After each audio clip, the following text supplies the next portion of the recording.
salaamaaleykum wa rahmatullah mbokki àddina bi yëpp mbokki internet yu Passy TV ak yu diwaan Actu Média fépp fu ngeen mënti nekk ci biir réew mi ak ci biti réew ñu ngi leen di nuyu bu baax di leen ziara di jox ñëpp seen wàccuwaay gis ngeen déclaration boo xamante ni amoon na ci Passy ci même journée bi fële nga xamante ni moom moo di maire sortant bi di Pape Adama Cissé mu am yoo xamante ni doon na ko souligner ginnaaw bi nga xamante ni maire bi ko fi wuutu tey di Mame Mbaye Niass def na téeméeri guddi ci bopp commune bu Passy déclaration bi nag ginnaaw bi ngeen ko seetaanee benn version la beneen bi ci des mooy ñi nga xamante ni ñoom ñoo moom wax ji mooy ñi fareek maire bi di Baye Niass li nga xamante ni nag tënkoon nañ ko ci ndaje ma ci li nga xamante ni moom dan na ko souligner moom ki nga xamante ni mooy Pape Adama Cissé bokk na ci ay jege ñaaleem yoo xamante ni mairie bi fi nekk tey daal dina leen dàq ci seen i bërëbu liggéeykaay ba si am ci boo xamante ni sax nee na duñ ko bàyyee noonu mu sedd donc ginnaaw loolu nag ñoom ñi nga xamante ni ñoom ñoo def mbir moomu le kenn ki nga xamante ni moom moo yor seen i jokkalo yore seen i communication di Babacar Diankha moom la ñu toogal dinañ ko jox mu wax li nga xamante ni moom la jàngatee kàddu yi nga xamante ni moom la fi Pape Adama Cissé daal di béggandi tey jile ci suba. asalaamaaleykum waa Passy TV salaamaaleykum waa diwaan Actu Média salaamaaleykum waa plateforme départementale bu Foundiougne ginnaaw bu ñu sant yàlla bu baax julli ci yonentum bi ñu ngi nuyu mbokk yëpp di leen jaar di wax ne ci kàddu gi seen frère la Babacar Diankha nekk président commission communication bu conseil municipal bu Passy ci waxtaan bi tey ñu ànd ci ak notre sœur notre collaboratrice nekk suñu vice-présidente mu nekk Biguessi ànd ak suñu frère président commission jeunesse sport et loisirs Mamadou Lamine Biteye ak notre frère Babacar Thiam nekk aussi membre commission communication bu conseil municipal bu Passy ñuy sant yàlla bu baax di am mbégte di am kontante ci jàkkaarloog mbokk yi ngir teggi ay tuuma ngir teggi ay sos ngir teggi ay jiiñ yoo xam ne mu ngi jugee ci kilifa parce que dégg na daal yi parce que bu ñu demee ba def la maire dëkk bu toll ni Passy jàpp nañ ne kilifa nga boo demee ba am décret présidentiel jàpp nañ ne kilifa nga kon grade bu mel noonu bu gàlloo sa kaw nga yëkkati ay kaddu di ko teg ci jaamu yàlla di ko teg ci gor war na nekk kaddu yu dëggu loolu tey moo sabab ñu ñëw jàkkaarloog askan wi pour indi ay leeral ci lépp loo xam ne teg na ko ci deru ñooñu nga xam ne nii ay doom lañ nekk ay gor dëkk ci dëkk bi li ñuy commencé d'abord mooy di wax ne lii bettuñu li tax bettuñu mooy dafa am benn discours bu ma dégg juste après élection yi ma amoon ci lu may dute waaye mu ngi commencé leer samay bët ñenn ci suñuy militant ak suñuy militante ñëw nañu dégg nañ ay kàddu yuy wax ne yéen opposition ngeen bokk soo leen gañee dëkk bii dinañ leen bund xatal dinañ bloquer seen conseil municipal bi te dinañ fexe ba ñu indi délégation spéciale ci dëkk bi tey loolu ñu doon ñaaw njort commencé naa feeñ parce que boo nekkee ci dëkk ñu dénk la ko juróom-ñaari atu yàlla nga jugee fa sa rakk ñëw wutu la nga taxaw jàkkaarloog gor ñëpp ne leen kii sama rakk la kii ku ma mës a jox cër la kii campagne nañ man ak moom ba campagne jeex mësuma dégg ci moom kàddu bu ñaaw bu ma tegal te sax warul woon yem foofu waroon na cee yokku ne kii juróom-ñaari at yi ma yore dëkk bi yëpp mësul maa wax bu ñaaw kenn mësul dégg Baye Niass pendant 7 ans mu jël kàddum attaqué Pape Adama Cissé maire Passy yow ku mel noonu defagul lu dul 3 mois nga taxaw woo presse bi jàkkaarloog ñoom amoo lenn loo mën a teg ci deram amoo benn ngërmande boo mën a def ci moom lu dul di ko sosal nekk na lu ñuy ñaawlu nekk na lu ñuy naqarlu waaye nag wolof mooy wax ne ku wax feeñ waa ji dafa wax feeñ li tax mu wax feeñ mooy dafa am lu ñu doon xaar mu njëkk ñu ci mooy ñun li ñu fekk fii ci Passy nekk na mbir moo xam ne mbir mu doy waar la yéen ñëpp umpule wu leen ne keroog bi mu defee passation de service bi si la profité woo presse bi wàcc si suuf wax li muy wax ñu invité ma ci groupe département bi ma ne leen rafet nañ njort ci waxam waaye duñ ci ne waaw duñ ci ne déet bés bu wax jotee di ngeen ñu dégg ñuy xaar bésu wax jot yeggaguñ ci mu ñuy kar du tax a mukk ñu changé ñun suñu dynamique wala suñu logique li ñuy xaar dina jot te bu jotee lépp lu ñu war a wax dinañ ko wax waaye tey foofu ñu leeral ndax nag teggi tuuma du ragal mais setal sa der la li tax ma ne ku wax feeñ mooy boo taxawee ne maire bu bees bi mu ñëwee acte bi mu njëkk a def te ma koy ñaawlu te loolu c'est pas élégant mooy dafa viser sama famille di leen wàccee benn mooy kooku wane na ne moom dañ ko faloon mu dajale famille teg leen ci wetam fàtte ne liñ ko jox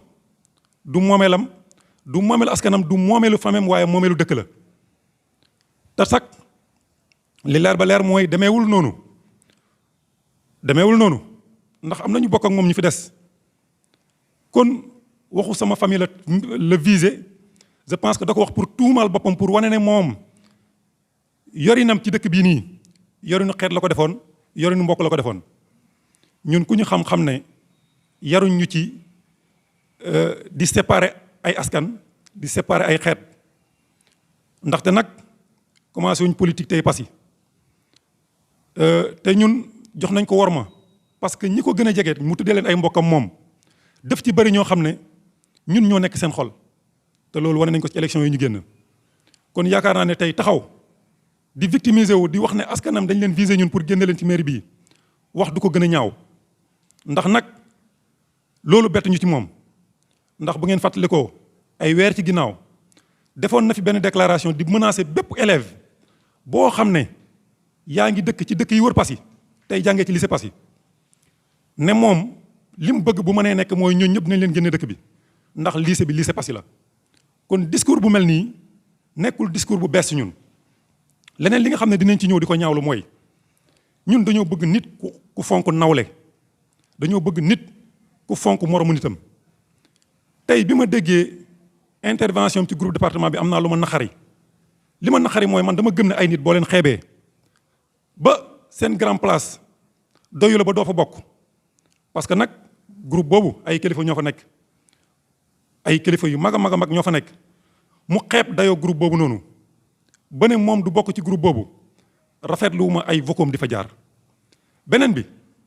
mooy gis nga àdduna bii kenn yorul wërsëgu nit ñi li ma tax ma ne ku wax feeñ mooy boo nanguwul ndogal yàlla da ngay sonn te discours tey bii wane na ne moom nanguwul ndogal yàlla parce que nag ñetti weer matul délai de grâce surtout ci maire bu ñu dénk dëkk nga taxaw commencé ko attaqué ñëw di wax ne moom li mu gis mooy ñun dañoo ñëw saytuwuñ dara mais ay préjugement la ñu taxaw pour dindi fi ñi ñu fi dindi duñ ci sori nag li tax duñ ci sori mooy ñiñ ko seqat waxuñ moom moo wax wóoruñu ndax li muy wax engagé na ñooñu wala déet moo tax duñ ci sori mais li leer ba leer mooy li ñu def nañ ko ak responsabilité parce que àdduna lu fi nit di def ragal ko doo yegg fi nga jëm mu commencé ci ki nga xam ne moo nekkoon fii suñu gestionnaire ne dañ koo dàq man damay am kersa dégg yenn wax yi mu wax ko ci groupe département boo xam ne ay maire ñoo fa nekk tey xeblu na boppam ci kanam ay nawleem parce que nag Tamsir Fall kenn dàqu ko Tamsir Fall dañ ko muté mutation du Baye Niass moo ko njëkk a def département Foundiougne Pape Ibrahima Diop maire Karang def na ko Karang ñu dugal ko ci groupe département bi muté na fa secrétaire municipal am Abdou Latif Coulibaly en tant que maire gis nañ ko mu muté secrétaire municipal am dem jëli secrétaire municipal bi nekkoon Niassène waa léegi ndax ñun amuñu sañ-sañu ñun li ñu teg sa may ñun ñu def ko nee na ci loolu la ñuy attaqué justice ñu ngi ko ci xaar ak les pieds fermes parce que nag dëkk bii kenn moomu ko justice Sénégal kenn moomu ko beneen bi mooy menaces yi ñu jiitaloon ci suñuy militants xamal leen ne leen parce que Baye Niass opposition la dinañ jéem a bloqué conseil municipal am ñu ngi koy xaar ci loolu parce que nekk opposant du ñu tax a ragal fañ jëm. beneen bi mooy ki muy wax ne mooy frère am nekk Bastian moom dafa fàtte ne Bastian moom mu fa teg dafa folli woon nit teg ko fa loolu waroon na ko boole ci discours am dafa wàccee woon nit teg fa Bastian ana kooku waaw xanaa kooku amul ay mbokk waaw xanaa kooku du patient. beneen bi mu wax ne dañoo viser asanam Babou Touré ak ki nga xam ne moo nekkoon chef de quartier bu Daaru Salaam nu mu tudd sax pas Kéba Touré ñoo bokk benn baay ñoom ñaar ñëpp Pape Adama Cissé moo leen wàccee loolu du famille ni mu wàccee Kéba Touré ñun am nañu kersa toog fii di ko wax koo xam ne da nga ko jox ndigal ne ko demal ci élection CDS bi boo demee nga voteel diw mu ne la man du ma voteel diw laa bëgg a voteel jour assemblée générale boobu fi paa bi toog war a voté fa nga génnee arrêté pour dàq ko lan moo gën a ñaaw boobu façon dàqin nga dàq chef de quartier bu Médina Salaam Cheikh Thiam nekk imam mu taxawu la fu ne defal la lu ne dégg naqar bu ne ci ay mbokkam ndéeg taxaw bi mu la taxaw woon nga xëy ne ko yow man damay xeex te yow gis naa ne yow doo xeex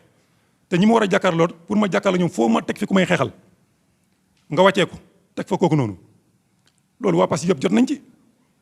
nga dàq Babou Touré ne ko man damay politique dama bëgg ñu may jàppale ci politique te yow pare woo pour jàppale man ndax dafa am ñeneen ñooy jàppale fii laay yemale sama ànd ak yow ki def jëf jooju tey ñun moo ñuy jéem a jox leçon ci nan lañ war a gérer ay chef de quartier il faut qu'il arrête na xam ne nag ñun moomuñu dëkk bii tegu ko suñ loxo bu ñaanam nangoon moom moo fi nekk population Passy ñoo ñu jox Passy li ñu bëgg ci Passy ñun dinañ ko def lépp lu ñuy def méngoo na ak bëgg-bëgg population Passy donc loolu dañoo bëgg mu leer bu baax a baax a baax ci ay noppam beneen bi mooy jarul mu yàkkamti du ñu teree ñëw parce que nag ñun xam nañ stratégie yi muy teg pour moom bu jiitalee ay menaces dina tere li ñu war a wax ñu wax ko doomu aadama mënul tere mairie Passy bii li ñu fa war a leeral ñu leeral ko loolu il faut que ça soit très clair li ñu jot fii ci ay réclamation wu terrain chaque jour suba ak ngoon dossier yaa ngi tegale réclamation sur réclamation il est responsable de tout ce qui s'est passé à Passy te bul jaree mu leeral ko dina ko leeral donc nag ginnaaw nag ci loolu la ñuy jéem a kar di ñu menacer di ñu attaquer ñun constaté nañ loolu et on prend acte beneen bi may wax mooy wax na ay problème mu virement de crédit naan ñu noo dañoo waroon def débat d'orientation budgétaire xam naa maire yi nekk biir plateforme départementale war nañ ko ree war nañ ko xeeb ñun reprendre uñ budget ñun defaruñ budget bu bees kii defar budget bu bees moo war a def ay débat d'orientation budgétaire ñun modification de budget lañ def te budget bii moom Pape Adama Cissé bu faluwaatoon Passy gii kenn mënu ko tere def virement de crédit parce que mënoo defar budget signer contrat ak ay entrepreneur bu nekk nga war ko fay dugal ko avant 50% bi des nga war ko programmer ci budget bii programmer woo ko kooku ay centième pare mu taxaw di la laaj xaalisam kooku noo koy fayee loolu xel mën na ko nangu marché Passy bii contrat bi 40 millions la bi mu fiy jógee 50% la dugal mu des 50% programme wul pour fay kooku noonu ci budget Passy bi loolu mën nañ ci bañ virement de crédit hall bii nga xam ne nii moo nekk fii ci syndicat bi 6 millions la war a fay borom dugalal ko 50% mu des 50% programme wul ko ci budget bi loolu def ci virement de crédit mën na ñàkk virement de crédit nag ay textes ñoo ko wax te dinañ leen dugalal textes yi ngeen gis ko mu leer naññi kon pour man ñun interpellation yooyu noonu du jëmmam moo tax ñu di ko def mais ñi nga xam ne dafa taxaw pour lëndëmal seen xel ñooñu ñoo tax ñu war a indi ay leeral ci loolu nga xam ne nii tey mooy li xew gis nga nag am na loo xam ne nii ak ñun du jàll déedéet am na loo xam ne ak ñun du jàll parce que tamit nag Pape Adama Cissé dafa wane ay limitam parce que 7 ans la waa Passy souffrir duñ dugg ci détails yi waaye dinañ ci ñëw 7 ans la waa Passy souffrir dinañ ci ñëw kon ku mel noonu tey bu fekkee ne moo sañ a taxaw ci ñetti weer ne ñun lay attaqué ne ñun lay jaxase ak askan bi ñu ngi ko fi xaar li mu wax askanu Passy waxuñu ko de parce que nag dèjà moom xamul ci Passy lu bari parce que nag nanguwul defetam moo tax keroog bi ñu ko gañee ba léegi nanguwul tax teg tànkam Passy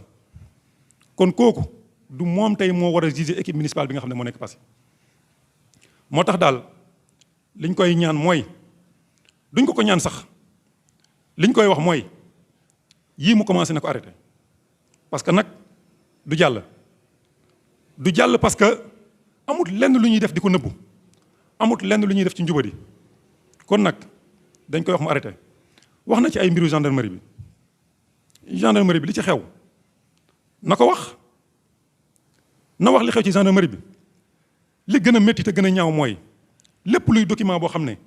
dafa nekk démarche boo xam ne def na ko ci gendarmerie bii document yooyu ñoom dañu ko téye ci passation de service bi lenn moo fa nekk su ma bañee sax dévoiler li nga xam ne moo nekk ay secret waaye li am ba am mooy bépp démarche bu mu def ci document wu gendarmerie bi génnewu ko ba keroog bi ma defee sama sortie bi ci groupe département bi ci la ma ay nitam woo ne ma li nga wax amut door ma envoyé ay document ma ne leen nag lii moo ñaaw yéen ngeen téye ay document di ko xeexee di xaar pour ñun ñuy wax ngeen fen loon ñu pour door ñoo jox ay documents yi administration doxewul noonu yii duñu tere nag leneen lu dul gendarmerie bu ñu ci waree wax ñu wax ci ñun choix bi mu def ci kër ga di dindi ay tuuma xam nañ ko loolu jarul mu koy lay naan non même bu fekkee sama mbokk laa ko jot mais évidemment moom moo choisir kër mbokkam choisir waxtaan ak moom mu def ko plan wu brigade gendarmerie ñaata nit ñoo ko mën a am ci dëkk bi beneen bi mooy Passy def na délibération pour terrain pour espace bu ñu war a construire gendarmerie donc yooyu yëpp nekk na ay mbir yoo xam ne duñ ci sori beneen bi mooy mu ngi posé question est-ce que borom kër gi ñu ngi koy fay d'abord moom en tant que maire est-ce que respecté na contrat bi ñun dem nañ ci gendarmerie bi foto nañ li fa nekk boo xoolee contrat bi dañ lay xamal ne la carrément gendarmerie bi pare na pour accueillir ñi nga xam ne ñooy gendarme yi bi ñu demee ba visiter site bi loolu lépp dara nekku fa dara amu ci ku ko xool ak ni mu mel ci biir di nga xam ne fii yembagul pour nekk dëkkuwaay kon tey sos yi bari nañ tey jiiñ yi bari na tey yàq der yi bari na tey waaye nag duñ ko bàyyi mu jàll donc daal xëj na li mu wax tey dafa bari dafa yaatu du ñàkk lu ma fàtte waaye li am solo rek mooy ngeen xam ne pare nañ pour lépp loo xam ne tey jii wax na ko ci loo xam ne jàpp ngeen ne doxalin bu ñaaw la boo xam ne ñun def nañ ko pare nañ pour indi ci ay leeral pour ngeen xam ne lépp lu ñu fi def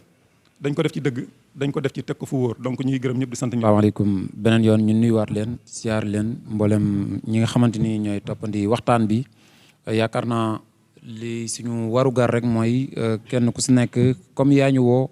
bu ñu ñëwee dañuy jox temps d'antenne pour nga mën a expliquer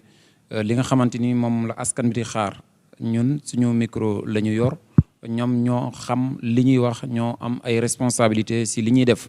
donc biñ ko defee ak maire sortant Pape Adama Cissé amoon na ay laaj ak tontu bi nga xamante ni nag posé nañ ko question yëpp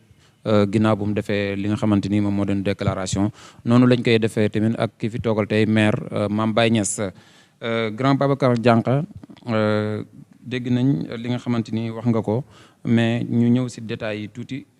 ñu xoolaat bu baax a baax ni nga xamante ni noonu la maire waxee dégg nañ tamit nga ne ku mel ne cas Tamsir Fall nga xamante ni bokk na si yi ko gën a yitteel daf ne boobu cas dina ko topp mais foofu da nga ne yéen da ngeen ko muté ba pare andi ci ay xawma exemple laa ko mën a tuddee ne ministre Abdou Latif Coulibaly def na ko ki nga xamante ni moom moo di Pape Ibrahima Diop bu Kaarang def na ko da ngeen sukkandiku si def yooyu def ko wala yéen a ko njëkk a def wala muté boo ñu mën a expliquer lan mooy muté mooy lan. waaw jërëjëf Mohamed xam nga li am mooy gis nga un fonctionnaire de l'État dañ koy dàq comme ñëpp dañ koy dàq de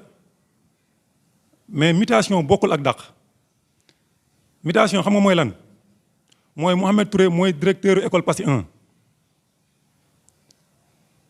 tey xëy naa gis naa ne Mouhamed Touré selon texte yi selon li ma seq ak moom nii mu doxee d'accord ma ci nga jëlee ko ci direction boobu noonu def ko muy jàngalekat loolu mooy mutation terewulaa doon jàngalekat tu restes fonctionnaire mais nag lañ la dénkoon cër boobu moom jël nañ ko léegi nga ma doon doxalal bëggatuma nga doxalal ma lii laa bëgg léegi nga doxalal ma loolu mooy mutation. yaa nekkoon sama gestionnaire comptable yaa téye woon sama xaalis tey dama bëgg tey nga bàyyil ma foofu ñëw téyel ma fii noonu lañ def ak Tamsir Fall comme ni ko ñeneen di ko defee ñeneen di ko defee te loolu mooyul keneen ku dul Tamsir Fall du ay menace mais ay leeral la pour wane ne dëkk boo dem municipalité boo dem lu mel noonu moo fa nekk. parce que tamit nag nit ku ci nekk da nga am méthode de travail nit ku ci nekk boo ñëwee ci ab dëkk toog dafa am benn diagnostic boo ko def selon diagnostic bi nga def ci ngay xoolee selon man sama projet politique bi ma amoon fan laa nekk ak fan laa jëm loolu nag yaa koy def yow ak say nit xool ñi nga ko mën a defat nga defat kook ñoom donc tey loolu mooy li nga xam ne moo xew moo tax su ma déggee moowu dàq damay jàpp ne ñaar moo ko waral soit da nga xamut di wax wala soit da ngay wax pour jaxase nit ñi parce que dàq amu fi donc mutation Mohamed mooy jëlee nit ci poste bi yóbbu ko ci poste bële te loolu mu nekk lu légitime. te loolu fi nga xamante ni moom ngeen ko yóbbu est-ce que mën ngeen ko wax askan bi. dañ ko def collecteur mooy ñi nga xam ne ñooy dem ci marché bi di recouvrer mën nga nekk fayeeku juuti mën na dem nekk fayeeku ay cantine comme mën na nekk leneen donc tey loolu mooy li nga xam ne mooy liggéey bi ñu ko sas pour mu war ko def. ñëwaat tamit ci cas ku mel ni Bass Thiane dégg nga wax ne moom bi muy indi Bass dafa am kum dàq te d'après ñun lu ñuy dégg si moom jamono boobu ñi fi nekkoon xëy na ay mag lañ am na si ñoo xamante ni mënuñu dem parce que seen âge bi peut-être mayetul leen ñu mën a def liggéey boobu est-ce que am nga vérification bu baax a baax ne dafa dàq nit soo ko indi Bass am déet parce que dégg nañ ne dafa jugee fu mel ne Bango ñëw nekk jeune mu proposé ko loolu mu ne mën na ko mu kii jox ko. ñun Passy lañ dëkk te waa ji li muy wax boobu waa Passy ñu ngi koy dégg boo defee micro trottoir ci dëkk bii laajte Bass Thiane lu muy liggéey mu jégal ma ci kàddu yi nit ñi li ñu lay wax mooy kii garde rapproché maire la ñun avant ñi ñëw si municipalité bi loolu lañ ko xamaluñ ko leneen. liñ ko xamal mooy su maire ñëwee fii bu dee conseil municipal moo am moo koy accompagner ñëw fii bu jeexee mu ànd ak otoom dem mu ànd ak moom ci otoom dem këram campagne yi ba campagne yi jeex loolu la àndee ak moom kon ñun waa Passy bu ñu xalee yàlla rek ñun loolu lañ xam ci liggéeyu Bass Thiane beneen bi mooy falu nañ ci mairie Passy bii ba biñ ko fii jëlee mosu ñoo xëy ñu gis Bass Thiane mu ñëw xëy si fii ne dafay liggéey en tant que agent kon kooku ku ko considéré comme agent moom considéré wul boppam comme agent kon am na service bi muy liggéey maanaam activité bi ñu ko nommé moo tax parce que am na si yoo xam ne mën nga di liggéey si municipalité bi te doo am accès si mairie bi parce que yi mu doon contrôler ay parcelles yeeg droit de construction ci yooyu lañ ko joxoon pour mu di ko liggéey est-ce que du loolu moo tax nekkul koo xamante ni chaque jour dafa war a ñëw di taxawaalu si biir mairie bi. Mohamed gis nga agent municipal lay doon. boo xëyee ci mairie bii ngay ñëw ñu sant la li nga war a liggéey nga dem defi ko du yow yaay jox sa bopp li ngay liggéey da ngay ñëw fii ñu ne la demal nga vérifier ñu lii ak lii ak lii ak lii nga dem def ko. beneen bi mooy xanaa waay man bu ma nekkee ci kër jàmbur borom kër gi di dem jugee fi keneen ñëw remplacer ko xanaa bu ma xëyee dinaa ñëw nuyu si ko nga xam ne moo remplacer borom kër gi xam ne kii tey mooy sama njaatige dinaa ñëw présenté wu ci moom moo xam ne man maay diw waaye toog sa kër croiser les bras di def lu la neex. ne alors man agent la ci ban réew lañ nekk am na yoo xam ne nii ñun duñ ci sori nee naa du ma sori ci nit ñi parce que dégguma kenn ci ñoom mu attaqué ñu ci liñ ko def wala mu déplorer façon bi ñu ko dàqee li ñuy tontu tey mooy li engagé Pape Adama Cissé ancien maire Passy ci loolu la ñuy yem ba ñuy déggee keneen ku mu engagé responsabilité am mu wax ci bu boobaa ñu door ci indi liñ ci war a leeral. waaw ba léegi ci loolu la ñuy desandi ci chef de quartier yi ndaxte lekat dafa mel ni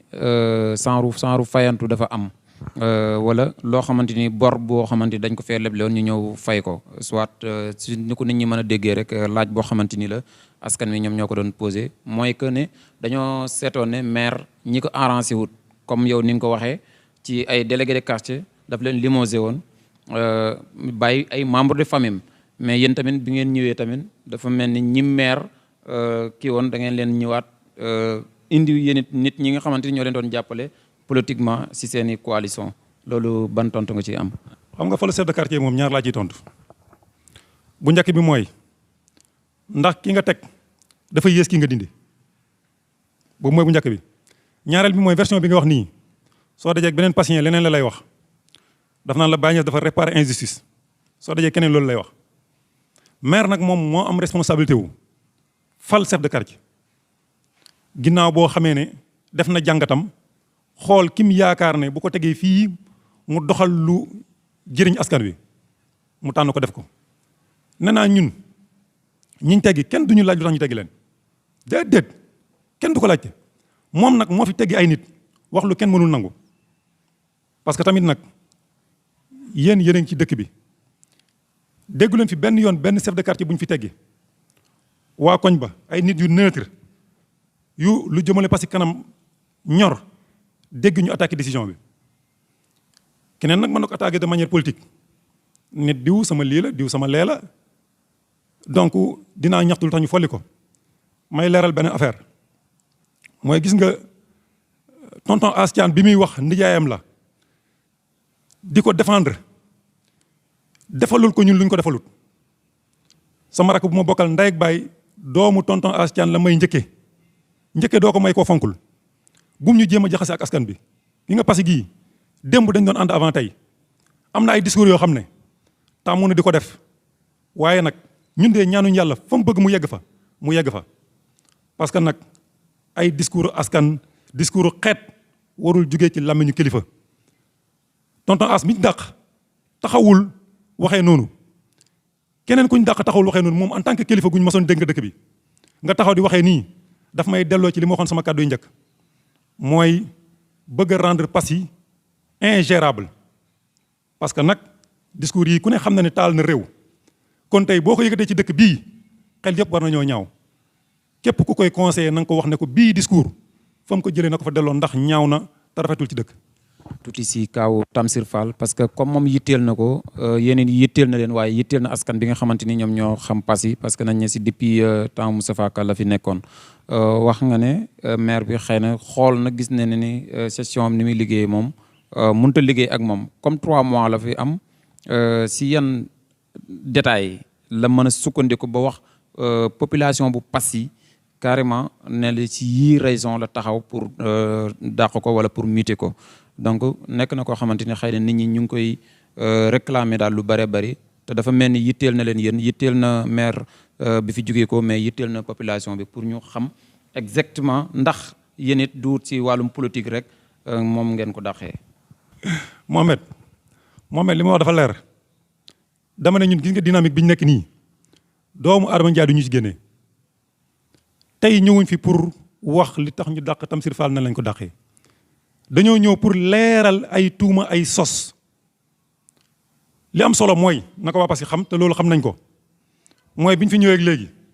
gis nañ recette Passy ni muy yokkoo ñun loolu moo ñu ñor gis nañ li ñuy recouvrer samedi bu jot ci xaalis léegi li Passy doon recouvrer léegi dañ koy doubler gis nañu cantine yi ni ñu koy recouvrer mois bi li ñu ci fay ko ci xaalis beneen affaire la gis nañ ni ñuy recouvrer quartier yi Pa Moussa Sine bi nga xam ne mooy chef de quartier bii nii nekk Escale ci moins d'1 mois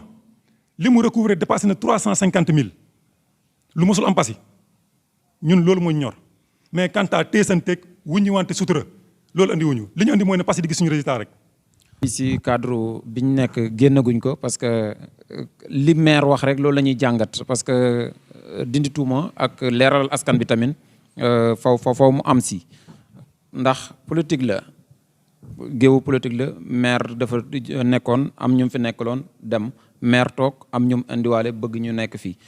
comme ku si mel ni as moomu ngay wax tey ne jëlee ngeen ko fi est-ce que tamit mun ngeen a expliquer askan bi si yan raison ngeen ko jëlee parce que moom wax nañ ne kat dafa Moussa Sine. Mohamed xanaa ki ko remplacé li mu recouvrer ci lu matul 1 mois ki mu remplacé def na fi ay at musu ko def. loolu rek doy na explication su ma bañee dugg ci détails yi dama jàpp ne loolu rek doy na explication beneen bi mooy na nit ñi comparé nañ ñu ne ki ngeen fi teg moo yées ki ngeen fi jëlee ñun loolu la ñuy xaar ci nit ñi mais quant à lu tax ngeen jëlee fi diw ak nu ngeen ko def ak lii liñ ci war a wax bu yeggee bu jotee danañ ci wax.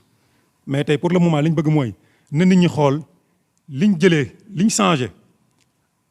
ak li ko remplacé ndax dañoo def lu yées man jàpp naa loolu mooy am solo parce que population Passy lenn rek moo leen ñor mooy li ngay recouvrer muy def impact ci ñoom. ñun Passy dañu fal ngir ñaar dañu fal ngir lépp loo xam ne nii askan bi daf ko moomoon ay loxo téye ko ñu delloo ko askan bi. beneen bi mooy dañu fal ngir ñu jëlee Passy point A yóbbu ko point B stratégie bu ñu mën na def nag te yoon maye ko pour loolu mën a am buñ ci nekkee bu mu bett kenn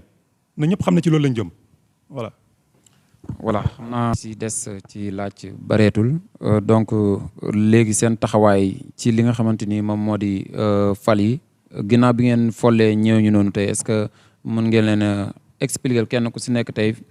ginnaaw chef de quartier moom xam nañ ko mais Tamsir Fall poste bi mu nekkoon kan lañ ko dénk jamono ji. Tamsir Fall poste bi mu nekkoon ki ko remplacé moo nekk Cheikh Tidiane Sarr Cheikh Tidiane Sarr banque finance la def. donc xam-xamam ci mbiru yorinu xaalis ci la màcc beneen bi mooy am na expérience ndax jaar na ci ay microfinance yoo xam ne nii seen liggéey yëpp mbiru yore xaalis la donc moom lañ ko dénk mu nekk doomu Passy comme ni ko Tamsir nekkee ñu xool ko doyloo ko woo ko dénk ko mu téyel ñu ko donc loolu mooy choix bi nga xam ne moom lañ def ci ki nga xam ne mooy Cheikh Tidiane Sarr. xam naa ce mot de la fin rek parce que li ñu fi jërële woon ci waxtu daanaka jeex na te question yi tamit mooy loolu mënuñ ko jeexal ndax Passy moom Passy la mu ngi noonu léegi nga wax sa mot de la fin ak it nag combat bi nga xamante ni jàpp ngeen ne lancé nañ leen défi boobu yan stratégie ngeen di teg ba nga xamante ni askanu Passy ñoom duñ ci am benn mbetteel si ay sànniwante ay trac mais mu nekk loo xamante ni si ay idée si ay éclaircissement ngeen koy jaarale ba ki comprendre dëgg-dëgg li réalité bi. Mohamed ñun amuñ combat de ak waa ji déedéet nekkuñ ci combat de waa ji dafa ñëw pour divertir ñu parce que dafa dégg nag fi ñu jëm xam nga conseil municipal bi passé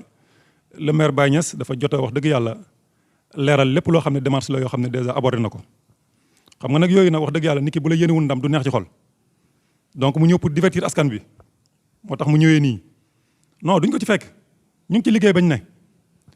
yàlla daf ñu dimbale nee na FERA moom lañ mayoon 10 mu demaat ñaan leen pour ñu yokkal ko 10 moom 10 la doon négocier le maire Baye Niass bi mu gagné bi mu demee FERA 50 la négocier 50 xam nga kii moom 10 la doon xëcc ñun 50 lañ ñu jox. waaw lu mel noonu nit war naa mën a toog di ko askanale boppam ne moom moo ko dox yow ku doon ñaan 10 kii ñëw ñu jox ko 50 nga moom la ko sa bopp honnêteté mayewul loolu waaye gars yi beneen bi mooy mu ne 10 yi ba mu koy tànn na ko bokkul ak moom imaginez ñu may la 10 nga tànn 9 yëpp muy say nit nga jël benn génne ko sarax di ko tiitaroo te sax ki nga ko sarax magam bu mu bokkal ndey ak baay daf la xëyal gontal la mosoo ko ne salaamaaleykum nday jànqa Pape Jànqa mooy magam Pape Jànqa dafa xeel Pape Adama Cissé gontal ko gunge ko 7 ans gungewaat ko ku mel noonu man dama jàpp ne xanaa sax war nga am kersa sax au moins war nga sóoraale sax li la magam jëfal war nga sóoraale loolu sax ba doo toog di dévaler loo ko defal surtout que nag defaloo ko dara. donc am na yoo xam ne nii wax dëgg yàlla ñun suñ koy dégg dafay naqari suñu xol ñun 10 yi mu jëloon bi ñëwee fii xam nañ ni 10 yëpp 9 yëpp moom lañu àndal seen contrat jeexoon na. suñu neexoon dañuy résilier yëpp jox ko suñuy nit ñu ne non 9 yi fi nekkoon ay jigéen lañ Pape Adama Cissé lañ faral d'accord waaye ay doomu Passy lañ ay jigéen la ñuy daan seen doole yor njaboot nañ leen fi delloo ñuy am lu ñuy suturawoo ñu jël 10 yëpp delloowaat leen fi kuy xeex say mbokk dina def loolu. ñu tànn 10 yooyu noonu beneen bi mooy 40 yi des biñ leen di tànn li ñu def Passy loolu mosu fi am appel d'offre la ñu lancé fii. appel à candidature lañu lancé fii ñu am 600 et quelques demandes ñu war a trier 50 bi ñuy trier on s'est dit que Passy 7 quartiers la dañ koy xaaj quartier bu nekk ñu jël fa 5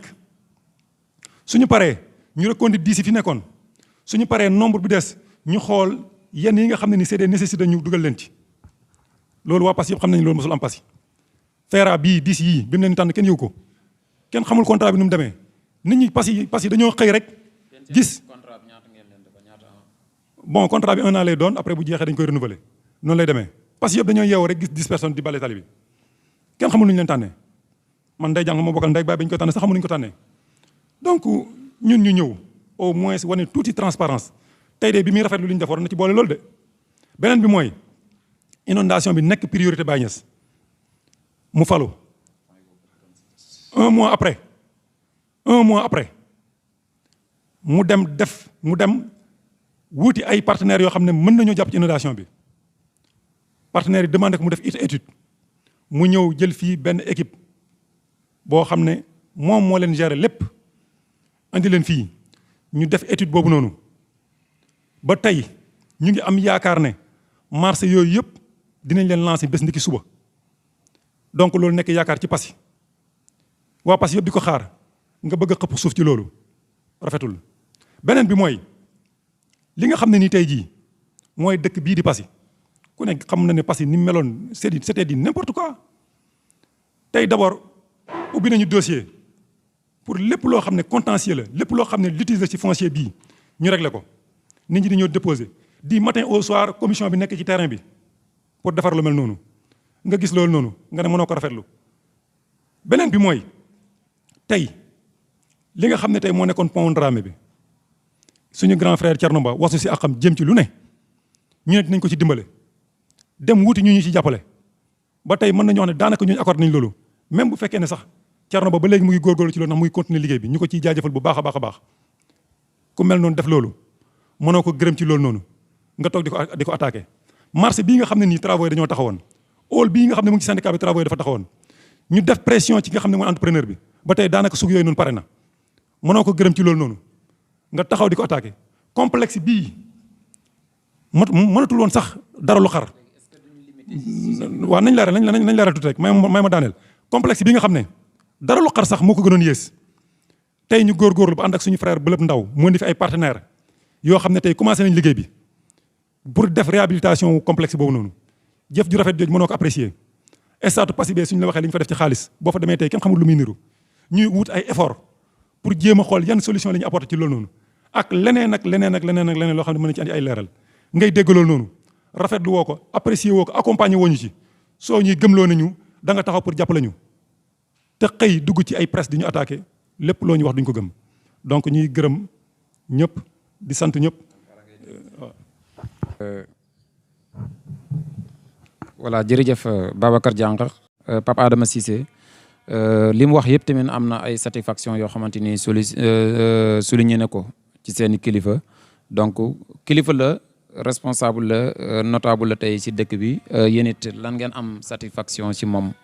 ginnaaw boo xamante ni def ngeen passation de service. satisfaction bi daal mooy ñu ngi koy ñaanal yàlla jàmm ñu ngi koy ñaanal yàlla ndam yàlla na ko yàlla may ndam ci lépp loo xam ne mu ngi koy mbébét tam jikko bu dee lu ñuy xëccoog moom nag yàlla nañ ci jot waaye li leer ba leer mooy ñaanal nañ ko yàlla jàmm ak salaam ñaanal nañ ko yàlla wér ñaanal nañ ko yàlla mu am tawfeex parce que nag ñun ay jullit lañ duñ yéene nit safaan waaye ñun amatuñ lenn lu ñuy am ci moom kon satisfaction ndax léegi dénkuñ ko dëkk bi ñun lañ dénk dëkk bi kon ñun tey li ñu war mooy naka la ñuy doxalee dëkk bi te ci loolu lañ nekk leneen lu ñu nit wax nag yaa ca ne waaye ñun lenn mooy ñor mooy askanu Passy te ci lañ fas yéene xëy ci lañ fas yéene gont ba ñu yàlla di maye ndam.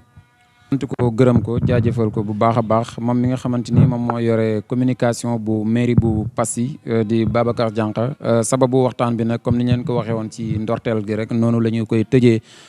ginnaaw bi nga xamante ni maire bu bees bii di Mame Baye Niass am na téeméeri bés muy 100 jours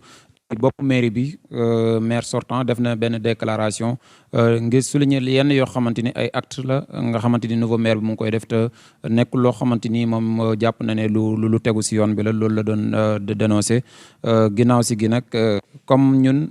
ndey ji Seex njaaxanaay lay tëddee lii suñu warugar muy dëkk micro ñi nga xamante ni ñoo far ak maire suñu amoon li ñu bëgg nag doon nañ daje ki nga xamante ni moom moo di ndey ji réew bokk moomeel bu commune bi Passy di Mame Baye Niass wante nag nit ku nekk bopp bu ne am na làmmeñ comme làmmeñ bi mooy wax te moom la ñu wax loo muy Babacar Diankha li mu wax doy loon ci ni njuumte la amaana ñun namuñ ko si benn voilà lépp loo xamante ni bu amee benn njuumte si laaj moo xam laaj bu ñu laaj monsieur le maire Pape Adama Cissé wala bu ñu laaj ñi nga xamante ni ñoom ñoo di monsieur le maire Mame Baye Niass te nekkut loo xamante ni méngoo naa li askan bi doon xaar ñu ngi si jégalu bu baax a baax lépp lu si jub ci yàlla la Mohamed Touré moom moo nekkoon ci présentation bi ñu doon ànd ak tamit plateforme de communication bu département bu Foundiougne di ànd ak diwaan Actu Média di ànd ak Passy TV bi nga xamante ni moo nekk si dëkk bi te boole kook di defar dëkk bi ñu ngi leen di jaajëfal bu baax a baax